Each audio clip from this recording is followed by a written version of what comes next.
Es uno de los coches favoritos de la policía de carretera para echarte el alto. Muchos lo consideran un modelo de poligoneros y tuneros. En cambio, si a mí me preguntasen cuál ha sido el mejor SEAT de la historia, puede que dijese que el SEAT León MK1. ¿Exagerado? Dímelo tú. Diseñado por Giugiaro, lleva motores TDI 1.8 litros turbo con 20 válvulas y motor V6. Tuvo versión de tracción total. Alcanzó notables éxitos en competición y puede que sea, en parte, el culpable de la desaparición de SEAT. Me temo que voy a ser un poco polémico. Desde Argentina, estás viendo Garaje Hermético.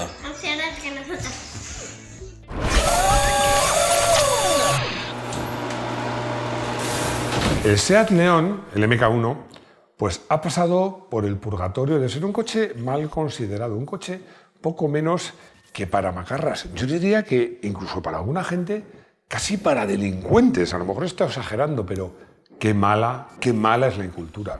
Pero eso era antes, porque ahora ha pasado ese purgatorio y resulta que es uno de los modelos más cotizados. Y es que el tiempo lo ha hecho justicia, sobre todo en algunas versiones que son muy cotizadas. Ya sabéis, una de las normas de este canal, que es comenzar las historias por el principio. Pero el principio de esta historia no nos vamos a ir a 1999, nos vamos a ir a 1998. 1998, nace el Toledo.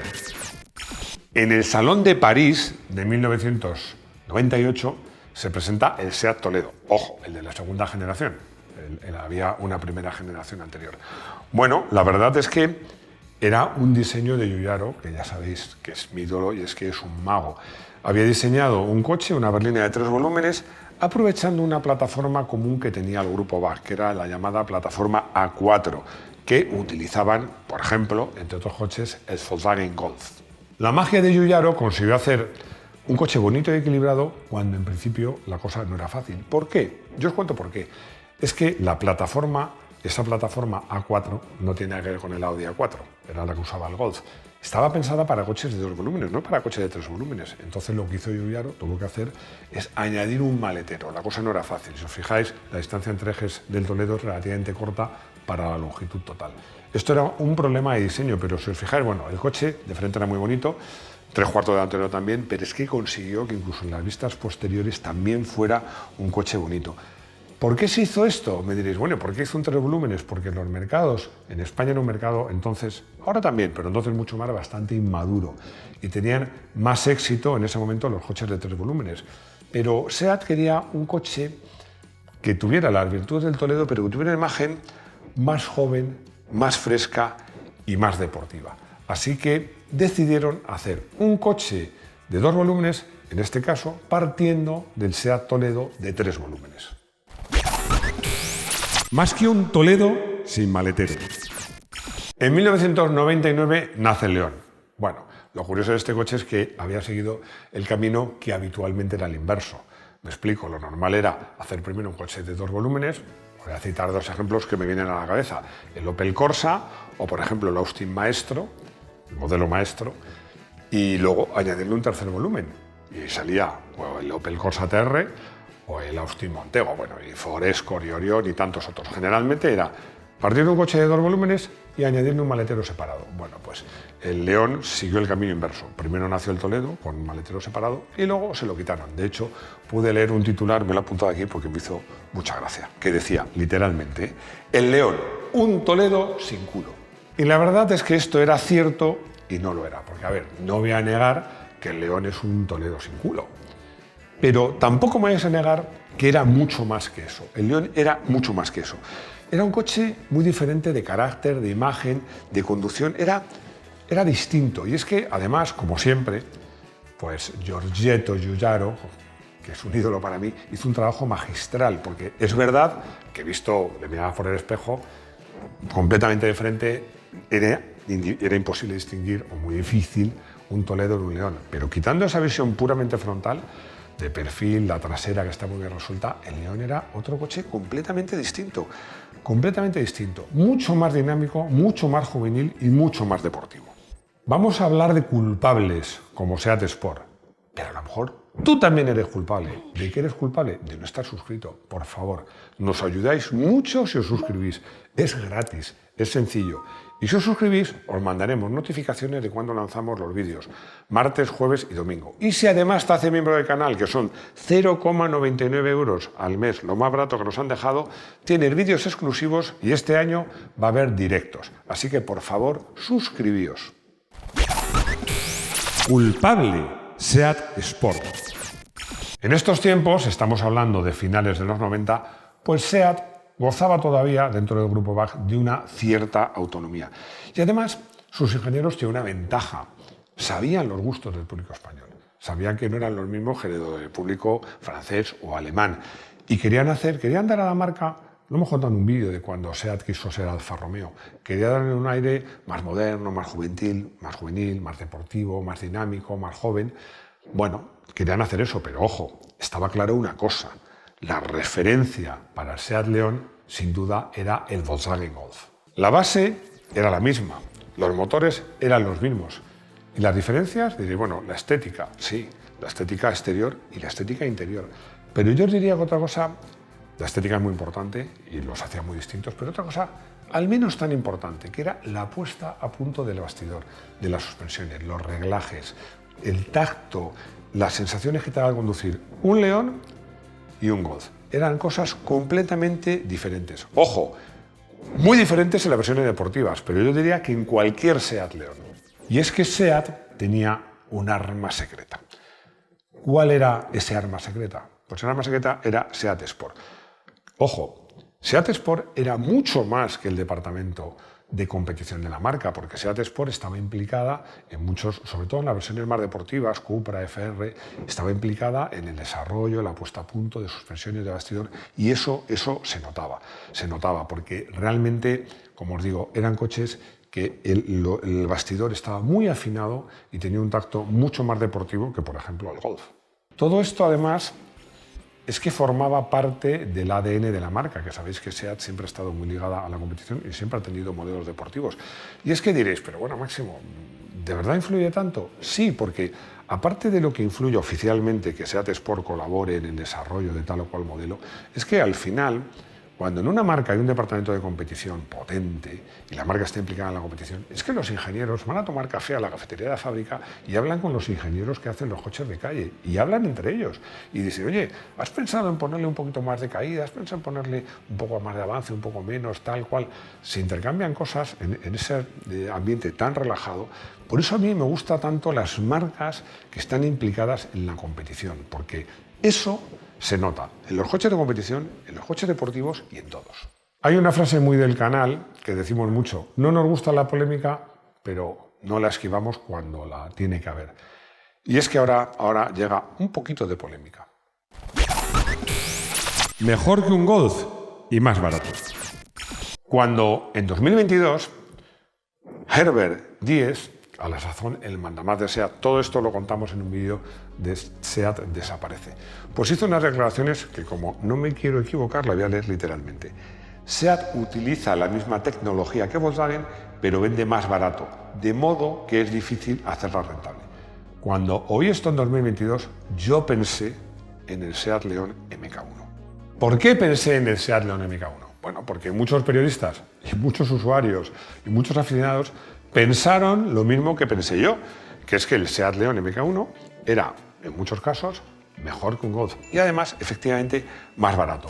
Era más barato y con un bastidor más afinado y además para mí que coste más bonito. Lo dije y lo mantengo. Y es que voy a tener que dar la razón a Diess. Pero la pregunta es, ¿por qué no en vez de cargaros la marca, no hacéis vosotros mejor las cosas? Ya sé que entre los seguidores del canal es inevitable, habrá muchos golfistas que digan, no, Máximo, ¿cómo vas a comparar un Golf con un SEAT León? Me refiero a los equivalentes. Yo, cuando me dicen esto, siempre, mi respuesta es siempre la misma. ¿Lo has probado? Porque resulta que muchos golfistas que luego han probado un MK1 han cambiado de opinión. Las versiones estrella. Todos los SEAT León, desde el modesto 1.4 de gasolina y 75 caballos hasta el 1.8 turbo con 20 válvulas, que ya hablaremos de esto, de 225, todos valen la pena. Pero he elegido los 3 que a mí más me gustan.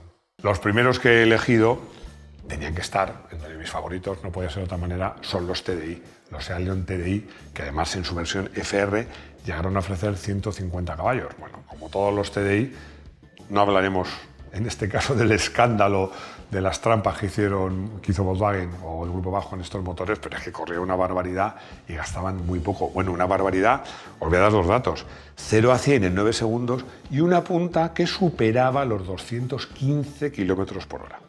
En la actualidad, una de las versiones más cotizadas es el Seat León, se le llama de muchas maneras, VR6, se le llama 4x4, bueno, es el que tenía motor V6 y tracción total. Bueno, es que fue el primer Seat en montar un motor V6 y fue el primer Seat en contar con tracción total.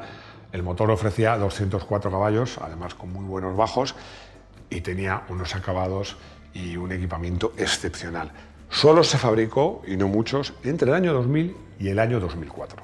Y he dejado para el final la versión que una de las que más me gustan, y sobre todo la que creo que es más representativa del concepto de Seat León como berlina deportiva, como coche deportivo, no es una berlina, como coche deportivo, como GTI, que es el 1.8 turbo, pero en especial la versión Cupra R, que tenía, ojo, un motor que ni siquiera era de 2 litros, era solo 1.8, que tenía 5 válvulas procediendo, no 4, no, 5, como llevaron, por cierto, las Yamahas Epsub, y se utilizó en algunos motores muy especiales.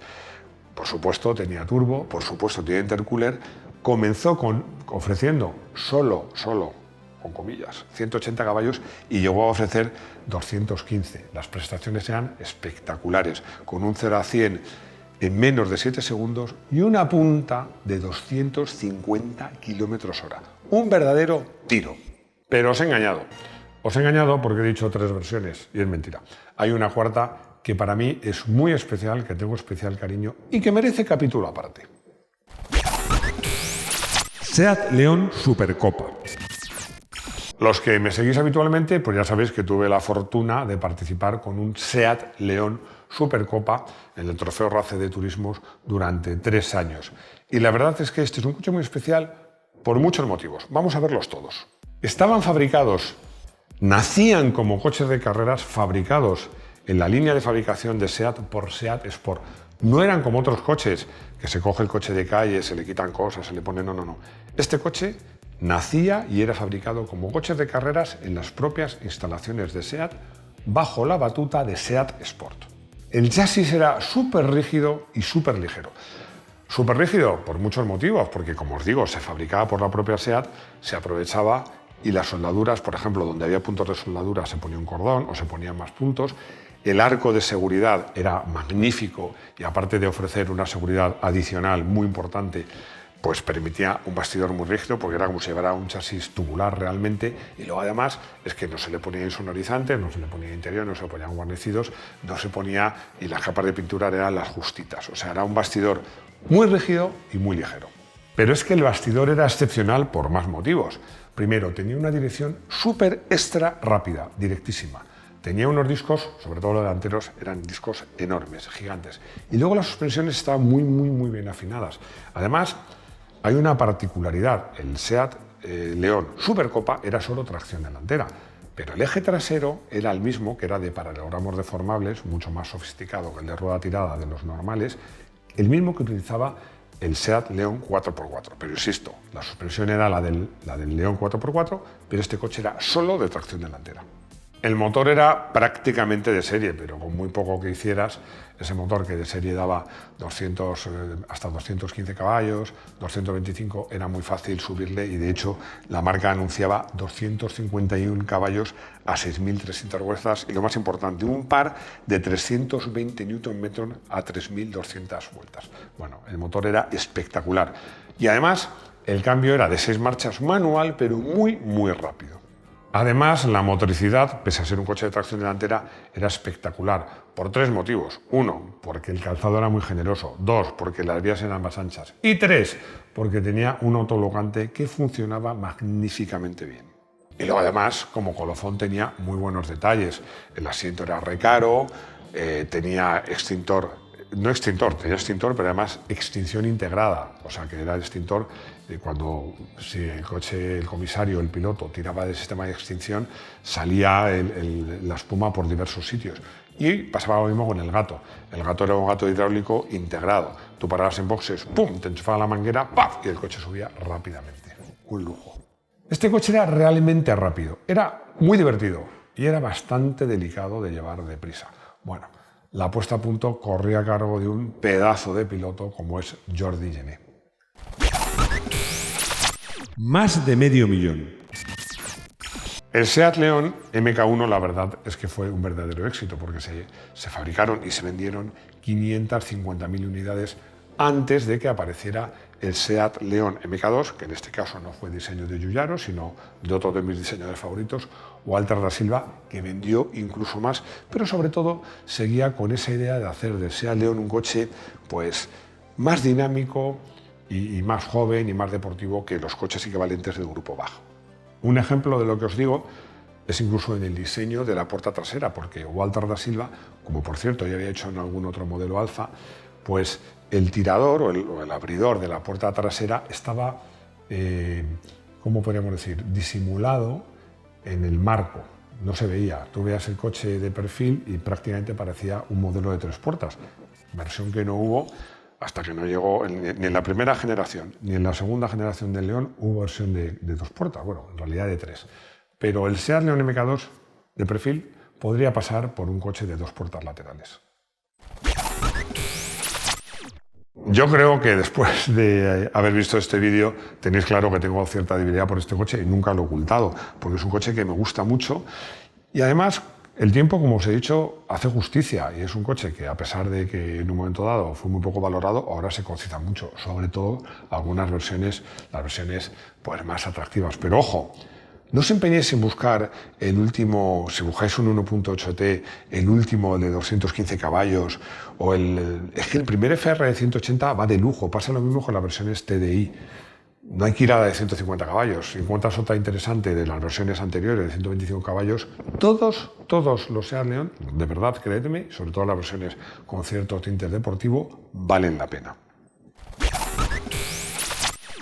La verdad es que tentado he estado de escoger como coche del día el Seat León Supercopa MK1 que tuve y con el que corrí, que encima justo lo tuve que vender porque me divorcié, lo tuve que vender, y justo cuando había hecho muchas mejoras, un capó de fibra de carbono, iba a decir de fibra de aluminio, de fibra de carbono, le habían puesto un intercooler más grande, le había hecho algunas cosillas para que fuera incluso mejor que iba ese coche, pero no, voy a elegir un coche de calle, que es un coche que he estado buscando, que me encanta, que es, podría ser tanto el SEAT 1.8T, el León 1.8T, el turbo de 20 válvulas, pero yo creo que como inversión, si se encuentra un V6, un VR6 4x4, un Seat León, que se hicieron muy poquitos, como inversión creo que es la mejor compra que puede hacerse de un Seat León.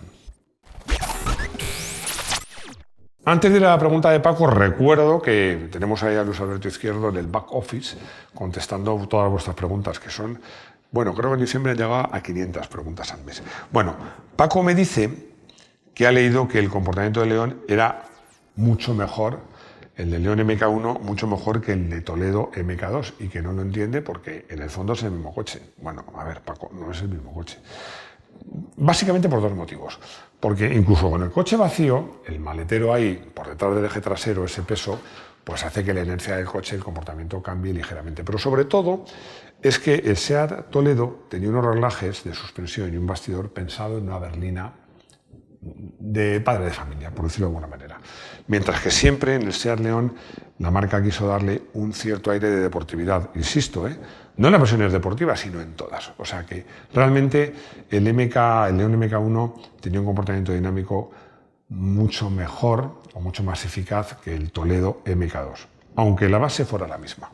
Enrique me dice que tiene un Seat León, la versión 1.8T, y que ¿qué tiene que hacer para rodar en circuito en el coche? ¿Qué preparación vale la pena? La respuesta es muy sencilla. Es un coche que una de las cosas buenas que tiene, que aparte de que corre mucho, tiene buena estabilidad, es que pesa poco. Entonces, realmente podrías correr con él tal cual. Podrías correr, no, me refiero a rodar en circuito. Lo ideal para mí, lo primero que yo le haría es, si puedes conseguir otras llantas, aunque sea de chapa, para tener unos neumáticos, a lo mejor no slick, porque los slick hay que meterlos en temperatura, son más delicados, pero unos semi-slick lo vas a agradecer mucho.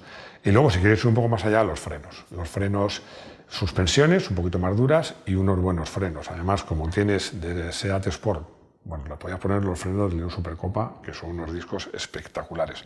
Pero yo creo que con unos neumáticos ad hoc, una suspensión un poquito más dura y simplemente buenas pastillas y buen líquido y buenos latiguillos, tienes un coche para pasártelo muy, muy bien en circuito. Bueno, y me decía Rodrigo, que estábamos hablando fuera de cámara, si quieres ir a por nota, un autoblocante, eso sí que es una mejora que es cara, pero vas a notar mucho. Bueno, ya hemos llegado al final de este monográfico del Seat León MK1. Seguiremos haciendo monográficos. Siempre lo digo, por favor, decidme de qué coches queréis que hagamos monográficos. Yo ya tengo en la mente uno, que es el Renault 8TS. De hecho, ya estoy preparando ese guión. Pero espero vuestras sugerencias. Y nada más, muchísimas gracias por suscribiros, por compartir el vídeo, por vuestros comentarios, por vuestros likes y por haceros miembro del canal. Espero veros de nuevo en nuestro garaje hermético. Hasta pronto.